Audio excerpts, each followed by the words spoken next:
So in this particular video, I am going to talk about interceptor in Angular.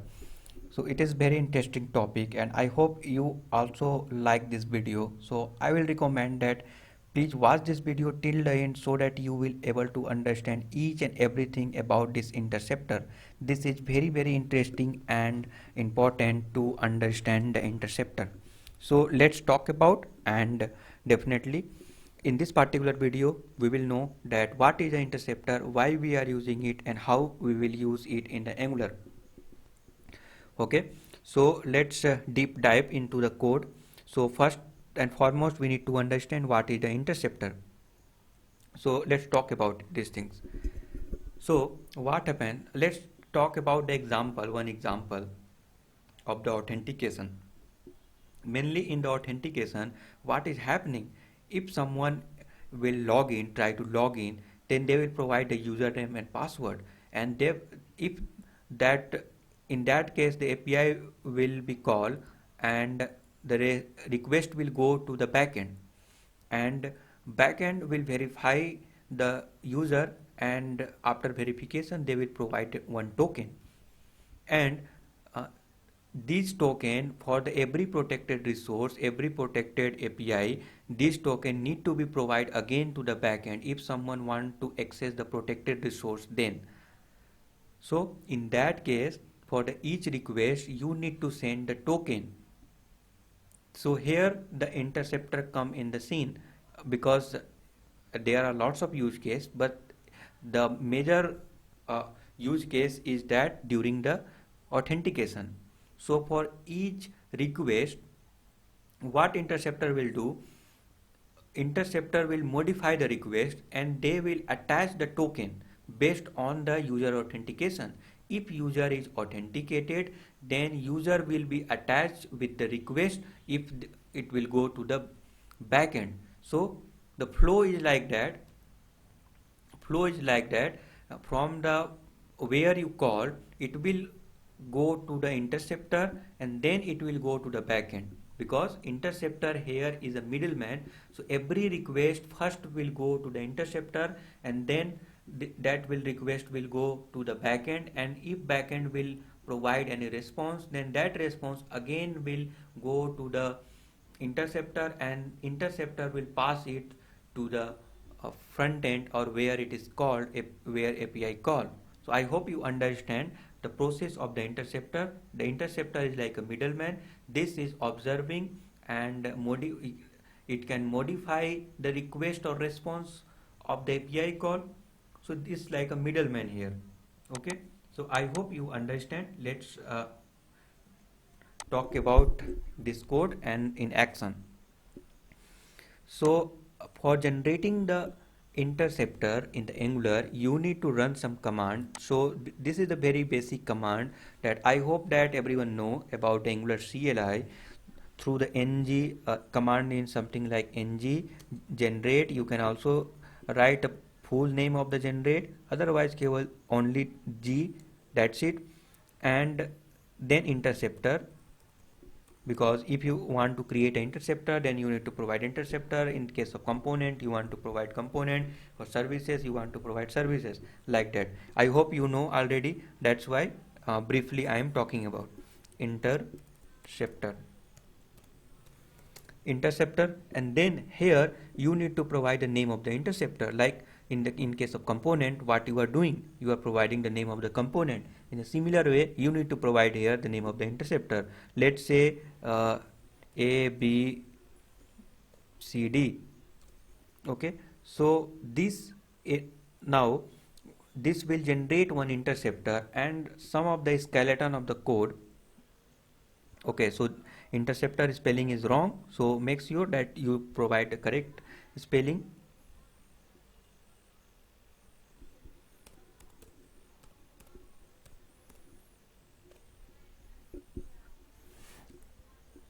Okay, so here you can see that interceptor is created. Just for a demonstration, for an example I created. However, I will talk about other interceptor which I already created and how I build the logic. So I will also talk about this thing. because this Angular series is for the authentication. That's why for the authentication we are using the interceptor, and I am talking about. So you can see that interceptor is created, generated. You can see that I am open the file abcd interceptor which I have created just now. So you can see that interceptor and basic skeleton, basic structure of the code is already available. So this is the beauty of the Angular, that some of the pre-built or basic skeleton code you no need to write, no need to create a file. Also if you want, then you can do, no issue on that. But if you want this Angular CLI provide you the better experience, that you no need to create repeatedly the same code multiple times. So you can generate in this way through the CLI command. So these code no need to understand. This is a something which is the some library, and some of the thing is used in this particular interceptor. That's why this is imported here. So no need to focus on in this area. This is a basic skeleton. However, for the more information you can refer the documentation. Now in this file the main important method is the intercept. Intercept is the very important method here. Here you can see there are two parameters. One is a request and another one is the next. So what request will do? Request means whatever request you are sending to the backend, they can modify. So how modify? So here you can write anything. Your condition will be here, and based on the condition you can modify the request, and then you are allowing the request to proceed further. Means this method is returning the request once again. So they are returning the interceptor, and next the flow is, it will go to the either another interceptor if multiple interceptor is used in the Angular application, otherwise it will go to the backend. Okay, so the first step is to through the ng generate command you generate an interceptor file and then write some logic here. So how you will write, I will talk about later on in this particular video only. So watch this video till the end, definitely you will get enjoy, and you lots of entertainment you will get. Okay, so you can see that here you need to provide a logic. This is the second step, and the third step is that in the app module you need to tell the Angular that we have created a interceptor. Just you need to tell the Angular. How you will tell? So you need to specify in the provider. So here you can see this is the provider, and this is the basic syntax. Basically don't confused. For more information you can go to the documentation. This is some parameters, some values you need to provide, so that out of the box this interceptor is pre-built in the Angular and they will understand. So behind the scene many code is written there, so no need to do anything, just need to pass something, provide some values. Okay, so HTTP interceptor, because this is interceptor for the HTTP request or response, this is handling the request or response, that's why. And then name of the interceptor you need to provide, like ABCD I have created, so you need to provide here the ABCD interceptor. I hope you are understanding. Okay, but make sure that interceptor need to be imported, then you can utilize. Otherwise sometimes what happen, that beginner are just using the interceptor and saying, hey, it's not working. But it's, you can see that interceptor you need to import here, otherwise it will not work, because sometimes IDE is not suggesting, or you may get error that interceptor and this file is not found, something like that. So you can avoid this type of silly mistake. You understand? And now final step is that make sure that HTTP config HTTP client module need to be imported in the app module. It is very important. See, for the request or response you are using the HTTP client module in the Angular application. This is provided by the Angular. So this is for the whole application. It doesn't matter if you are using lazy loading feature module, it will work absolutely fine for everything. That's why in the app module you need to import here, it will be available for whole application, and this interceptor also you need to provide here. So sometimes you have registered the interceptor, but you not did HTTP client module, you have not imported, then you will get error. You will get error that this interceptor will not work, and sometimes you will very frustrated, and you might not get find a better answer. So sometimes it happen. So it is a tips basically that include HTTP client module in the app module for the interceptor to make interceptor work um, perfectly. Now here you can see that we have used the three interceptor. In the Angular application you can use many interceptor, no issue on that at all. Okay, so here I have provided multi-true. Multi-true means I am telling Angular that this we are going to use the multiple interceptor, so they will understand that based on that certain logic will be there in the behind the scene. No need to think about that, but you need to specify that this we are using the multiple interceptor. So how, what will be the flow? Now you understand what the step you need to follow. So how, what will be the flow? So once you will call any API, then first it will go to the HTTP config interceptor, then it will be go JWT interceptor, and then it will go error interceptor, and at the last this will go, because after that no any interceptor are specified, so it will be go to the backend, and then backend will provide the response. So backend will provide to the error interceptor first, and then JWT interceptor second, and the third one is the HTTP config interceptor. So first flow will be like talk about, let's say ABC interceptor name. So if request will go to the interceptor A, then it will go to the interceptor B, then this will go to the interceptor C, and then if the response will come, then it first go to the C, then B, then A, then where you called, so you will get the a response. So I hope you are understand how you can use how what the purpose behind the using the interceptor, what is the interceptor, and how you are using. So let's talk about what we have done in this particular interceptor. What is the purpose basically? So it will be more clear if you will look at this code, because for the authentication purpose I have used here the three interceptor. However, you can use many interceptor, or if you want to use only one interceptor, then no issue on that. You can use only one interceptor as well. In the one interceptor you can do anything, JWT related thing also can do in the HTTP config, no issue on that. Error can also handle in the one interceptor, but if you will use the multiple interceptor, then code readability will be good, and for debugging in the future reference, because if your Angular application becomes bigger, at that time you will not face much in issues. Now let's talk about HTTP config interceptor. So here I am in the HTTP config interceptor. So what basically this interceptor are doing? So this interceptor is useful the authentication purpose. These three basically. So let's look at this. So here you can see that endpoint is okay.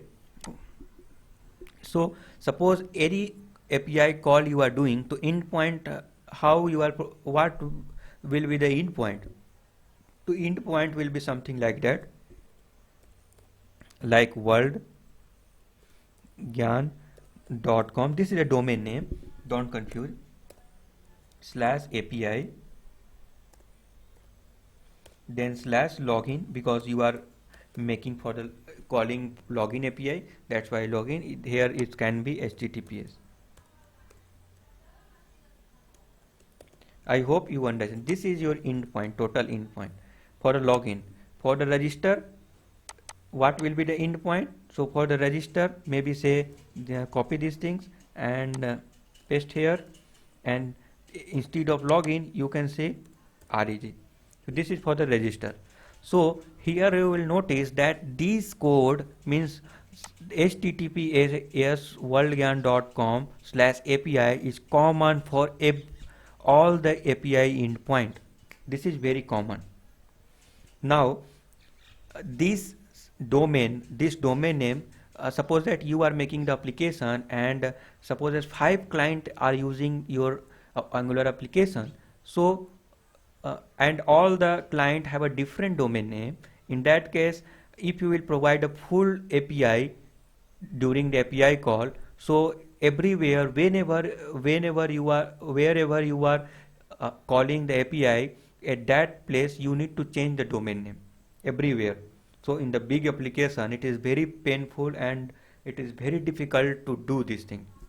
That's why here we need to use some trick here. So basically what we are doing here, that common API endpoint we are concatenating with uncommon, because this is not common reg login something, but these are the common, yani it means domain name slash API is common for the every API endpoint. That's why we use this interceptor. This interceptor what will do, that the common will concate with the specific uncommon API endpoint, and after concatenating, the complete API endpoint will be created.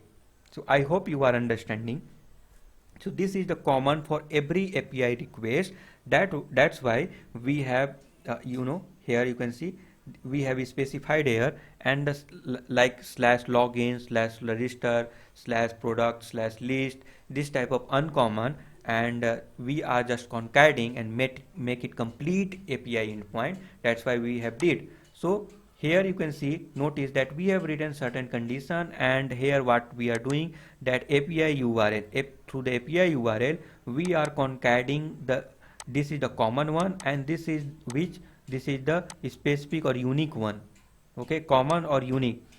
So these are get concatenated, and then this becomes complete URL, and now your API is working perfectly in this way. So now in the future, if you want to change and deploy in another domain, so endpoint maybe a domain name can be different. In that case, you can see that here you need to change on this only. However, I am declaring one variable and providing the common API endpoint, but you can also specify in the environment. Now if required, you just need to change this global variable. So here you can also deploy specify. So definitely no issue on that. So I hope you are understanding. So you understand the purpose of this HTTP config interceptor. And now some other thing have done here. See here, request.clone, this is the basic syntax to changing the request. This is the basic, this is the basic concept.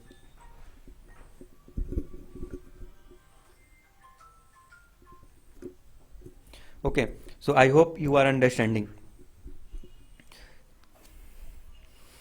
So you are changing the request.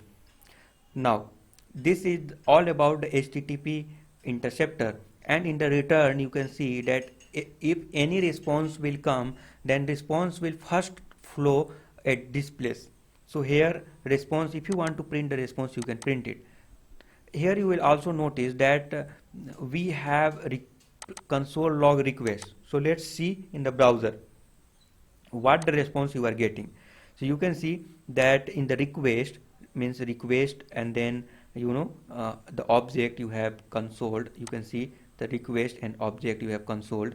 So see what the value you are getting. So in this particular object you have an entire value, entire option for your API call. So you can see whatever you are passing, like email and password. So you can see in the body email password is there, and the URL slash login is there. So if you want to access the URL, then what you have to do, so just dot URL need to do. So that's why if I will do request dot URL, then we will able to get the URL, and we are concatenating, and all these things are happening here.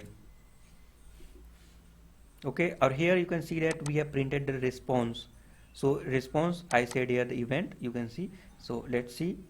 So here you can see response event, and it means this is for the response, and you are getting some response here.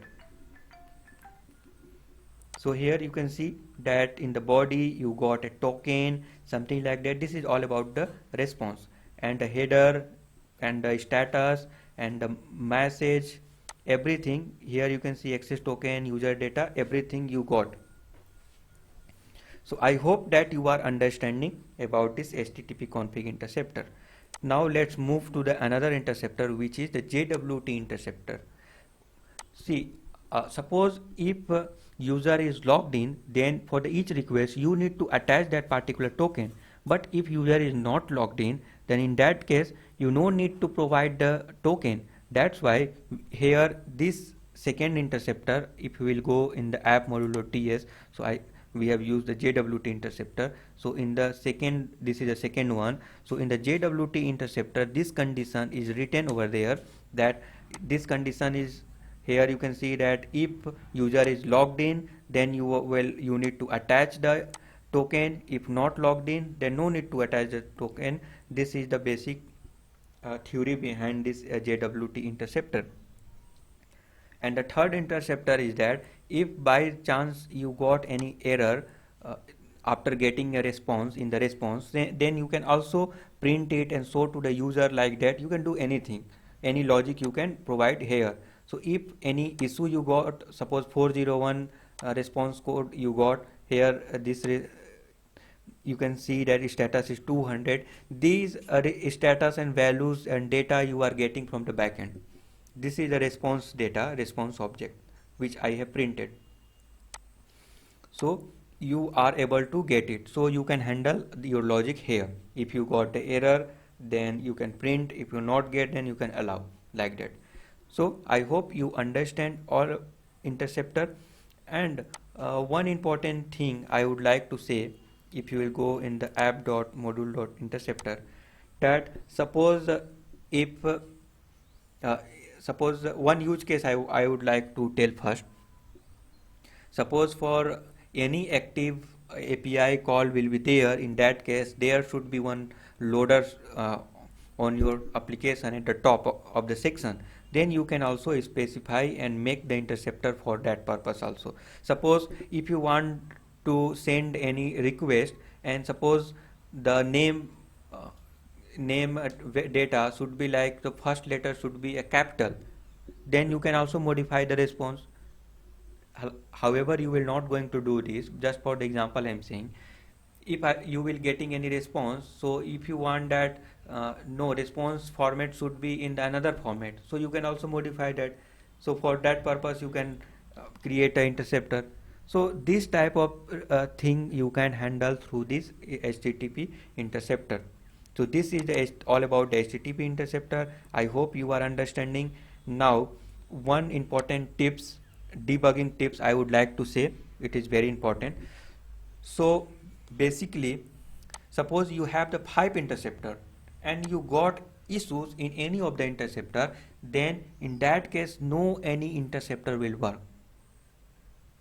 So if you are facing the problem, like suppose I got issues in the error interceptor, then HTTP config interceptor need to be work, right? But here it will not work. If you will got the error in the error interceptor, or let's say JWT interceptor, then this interceptor will not work also. No any interceptor will work in this case. However, if you will console log at the let's go to the HTTP config interceptor. If you will console log in the let's say constructor, then here it will be called, but intercept method, in this intercept method, if you will console log, then you will not able to console it, because however the issue is not in this particular interceptor, the error in the another interceptor, but still no any interceptor will work.